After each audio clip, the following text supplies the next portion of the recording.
Welcome, family, to Everything Bass. Man, digging going on with the slap grooves. We're at slap groove 10 now.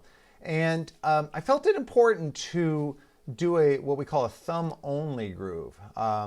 We get so involved with the thumb pop, all the mutes and stuff, and the crazy techniques that we feel that's like what makes a good bass line. And I wanted to show you that sometimes just thumb and left hand claps, or we shouldn't say left-handed because of our good brothers and sisters that play lefty. So your fretting hand claps. And if you remember, that's that where you just kind of let your fingers hit the string and get a click.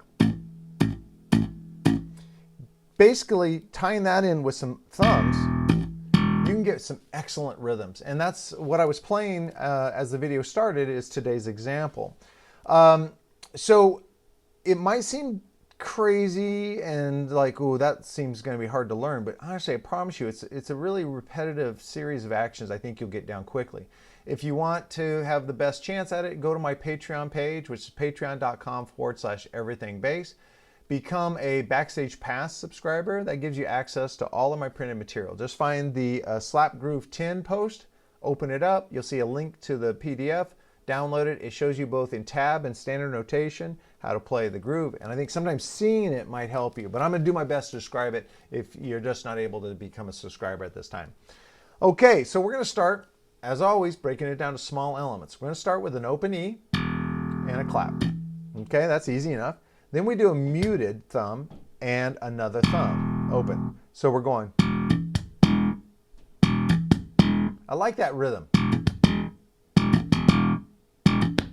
Now, if as you're playing it, like the two times ago, the second to last time I played it, I accidentally, instead of getting a muted thumb, I got two thumbs.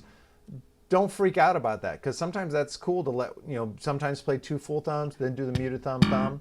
I did it by accident, but don't stop and start over again. Just let it flow. Learn to kind of let anything that's not intentional go, because chances are it'll sound cool anyway. So our first four actions. Now the next thing's quite simple. Actually, all this is simple. Left hand clap, thumb, left hand clap, thumb. So if I put these together, we got this. And I actually put one last on there because the beginning of beat 3, we start with a clap, wrist mute, thumb, clap. And then the last beat of the measure is thumb, clap, and then I do a thumb on the 5th fret D, hammer on to the E. Okay? So that's a lot, and it's not super easy when I'm just saying, now do this, now do this, now do this. So let me just slow it down, and I'm going to keep my eyes on music so make sure, because sometimes when I slow something down that I usually play fast, I can make a mistake and I don't want to confuse you. So I'm going to look at my sheet music and do it really slowly so you can follow along. So starting from the beginning.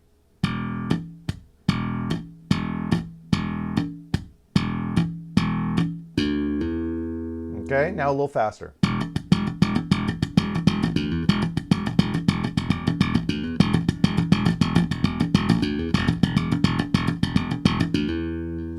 Now the second measure is basically everything's the same, but at the very end, instead of hammering on D to E, I go to the E string and thumb hammer on A to B. So that I'm going to play the groove starting with the first measure, D to, ending with D to E, and then go on to the second measure, ending with the A to B. So it's going to sound like this.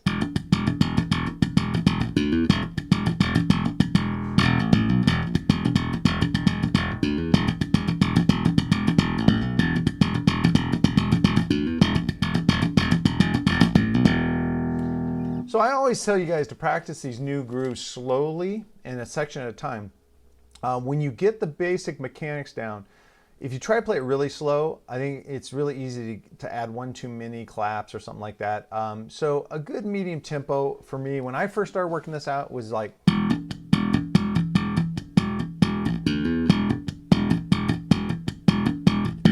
I think that was a good tempo. So if you guys can, once you get the basic mechanics down, kind of hang in that tempo area to kind of get it down, and then you should be easy to slowly and gradually speed up. I've always said when I've worked out a new technique or a new groove, I'll start slow, but instead of like playing it at like say 60 beats per minute and then stopping and going up to 80 beats per minute, I just gradually, naturally, without a metronome or anything, I just start speeding up like a train pulling out of the station for the first time. It starts really slowly and then it gets faster and gets faster and gets faster. So you might go,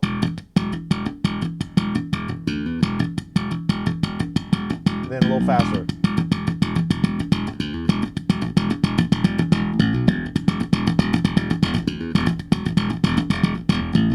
Something like that. Of course, I kind of condensed it. You may want to speed up a little bit and then hang there for a minute or so and then speed up. But for the sake of video time, I kind of moved up quickly. So I love this groove, and it's just like the starting point. If this is a new idea, you've never thought of just building a groove with just thumb claps, left-hand claps and thumbs, make your own variations. Try to listen to it. A good source, like where I got this one for, is I used to go and see this Latin band play. Actually, they played at our school for Pro Series, which was a certain kind of class, a live performance class. And every once in a while, they'd have a percussionist who had 2 timbales and a cowbell. And I was really fascinated by the rhythms this guy was playing by having 2 sources here. And he kind of had this clave going on, which became this groove for me. I would just listen to him. And back in the day, we didn't have phones we didn't have cell phones. Oh my gosh. Back in the day, we didn't have cell phones.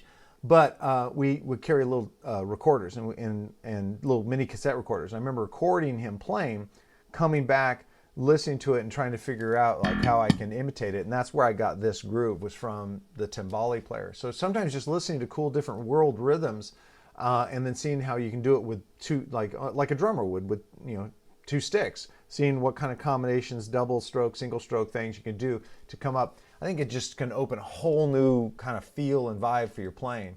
And it's exciting, man. It really is. Okay. Wow. Man, I just am enjoying researching these Encore items for you guys, because it just shows to me, it kind of reminds me how much I love music. Today's Encore item is an album called Still Bill by Bill Withers. If you don't know who Bill Withers is, he's definitely worth a Google search. He's written so many songs that even if you're like not into this style of music, you've heard some of these songs over and over again. I mean, Lean on Me. You maybe didn't hear the music, but you saw the movie. And there's been a couple movies that have used it as soundtrack. Yeah, Still Bill has Kissing My Love, which is amazing. It's an amazing song. I love, so why I chose it. So people might think, well, why'd you choose this one to show you? Well, it was for this song. And there's a live video on YouTube of Bill and his band playing this. And the studio album is pretty close to the vibe on the live, but so they're kind of interchangeable. The one thing that really draws me to live is how long and patient they take to get to the first line of the lyrics. They start with a drum beat that's just awesome. It was such a cool groove. I tried emulating it on my drum machine, and I got like 80% of the way. I mean, you can't program human quality into drum machines, and I can't. Maybe you guys can. But the drum groove is so nasty and so cool, and it's in the pocket. It's such a great thing. And then the guitar starts with this really great wah-wah guitar part that's brilliant. Bass player plays this very sparse bass line. Ba-da-ba-da, ba-ba, ba-da-ba-da. I mean, he's not playing a lot of notes, not ghosting all over, not doing the 16-note syncopation thing. He's really playing back. And they take their time, and they just kind of layer the groove up. And by the time you would think the vocals come in, at least on the live video, they sit there for a while. And they just really, they create an environment that's amazing. Then the vocals start. And so a couple things. If you're a composer, in the, 80s, a lot of the record execs say, oh, you got to get to the chorus within 60 seconds. And I'm guessing it was something like that, like 45 seconds, 60 seconds. You have to get to the chorus. No long intros, no long instrumentals, no long guitar solos. And they were basically, a lot of times, non-musicians telling us musicians how to craft our songs. What I like now with the freedom that self-publication has given us is we can get back to some of this beautiful compositional style, like taking patience and developing a vibe and really stretching it out. This song is meditative. This song's amazing. I love this so much. So check out both the album version on Still Bill and then check out the live version on YouTube. I'll see if I can find the link and put it in the description below. But also, yeah, songs like Use Me, I already said, Lean on Me, Lonely Town, Lonely Street. What I love, the bass player is Melvin Dunlop. And Melvin, oh man, Melvin is the epitome of less is more, making massive grooves. Grooves where you just can't help but move a body part to kind of like feel it. You just want to like be taken along in the groove wake.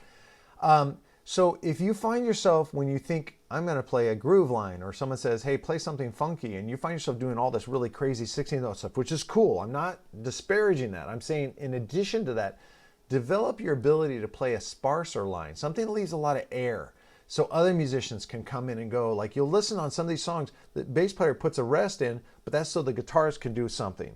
So it's like a little bit of like cat and mouse. Like, I'm going to do this, I'm stopping, now you do this, and I'm doing this, now you do this. And that kind of interplay increases and magnifies the groove element of the song. You know what's funny? I can talk all day about this. You have to hear it. You have to hear this amazing band. And honestly, anything Bill Withers did, it's been highly influential to a lot of us players. But start with Still Bill, this recording. Maybe just do a YouTube search and start watching some of his live performances. But you'll get what I mean. It's not super like busy playing, but it's super infectious, and the grooves are undeniable, and I love it.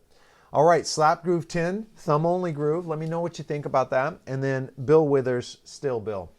It's funny, I chose this album because it had Kissing My Love on it, and I wanted to talk about that. But my favorite song, Lovely Day, is not on this album. So you got to check that one out. That bass line in Lovely Day is something you should all learn to do, and then figure out the melody and the harmony, what he's doing against the chords. It's really cool. And hey man, as always, if you could like, share, and subscribe this video. Your subscription numbers really mean a lot to me. They've grown a lot. We've only been, at the time of recording, Everything Bass has only been in existence for 3 months, not even 2.5 months. And we've grown, our subscription numbers are high, the comments are great, the likes, the thumbs up likes are all good. All that really helps me in the eyes of YouTube, so that maybe more opportunities will be given to me so we can grow the channel. I've got some exciting stuff coming, some new gear coming. It's going to be very cool, but thank you for that. And as always, if you could go to Everything Bass, or my page on Patreon, which you can get to, there'll be a link in the description. And you become a Backstage Pass member. It's a monthly, low monthly fee, but it gives you access to all my printed material. Or if you don't feel you need my printed material, maybe you're just getting enough on the videos themselves, but you like to support the channel and help it grow. There's also, I call it a tip jar. It's a smaller fee. It doesn't give you access to printed material, but if you just want to support the channel, it means a lot to me. It means a lot to everyone involved with Everything Bass. So thank you so much for your support. And listen, I will see you at the next video. Thanks.